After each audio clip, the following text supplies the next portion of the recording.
And that, from there, from Kada, I live in Ladrai for 2 weeks.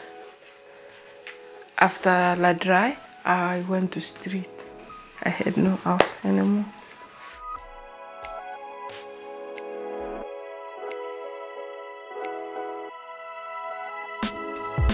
Le parcours de Faith, avant qu'on la rencontre au niveau du réseau hospitalité, elle était hébergée en CADA, dont un centre d'accueil pour demandeurs d'asile. Sa demande d'asile a été rejetée par la CNDA. Donc suite à ça, l'hébergement prend fin.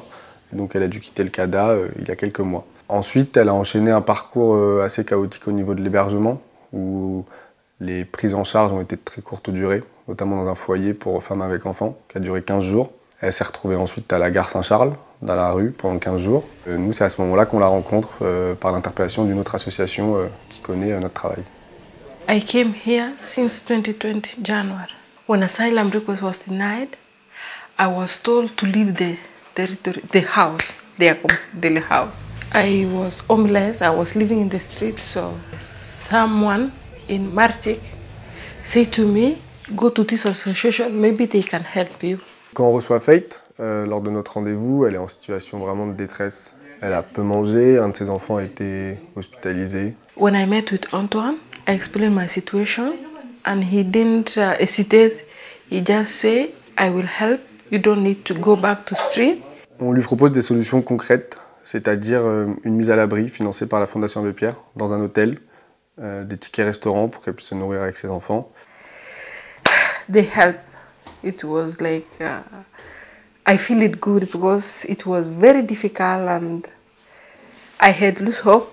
But when I meet them, they say to me, don't worry, you can't go to the street anymore. And they look for me an hotel and they give us vouchers to buy food and they take care of us. Et en parallèle, on lui propose également un accompagnement au niveau juridique, en lien avec un avocat, pour obtenir une place au 115, chose que pour l'heure, elle n'arrive pas à obtenir par elle-même. Le but, c'était de faire un référé liberté. Donc cette procédure, elle est efficace parce que le juge doit statuer en 2 jours. Donc on dépose la requête et dans les 2 jours, normalement, on est audiencé et le juge a rendu sa décision. On a fait un référé liberté pour que le juge constate l'atteinte grave et manifestement illégale à une liberté fondamentale, qui est depuis 2012 le droit d'être hébergé, le droit à une mise à l'abri, qui est considéré comme une liberté fondamentale pour le Conseil d'État. On s'est appuyé sur les textes et sur cette jurisprudence pour demander l'hébergement d'urgence et la mise à l'abri de Faith. Le droit à l'hébergement de Faith est devenu effectif puisque le tribunal administratif a rendu une décision positive, c'est-à-dire qu'il a enjoint à l'État d'héberger Faith et ses 2 enfants dans un délai de 48 heures, via le 115. Donc nous, on est très satisfaits puisque les enfants sont en sécurité et le droit de madame a été respecté.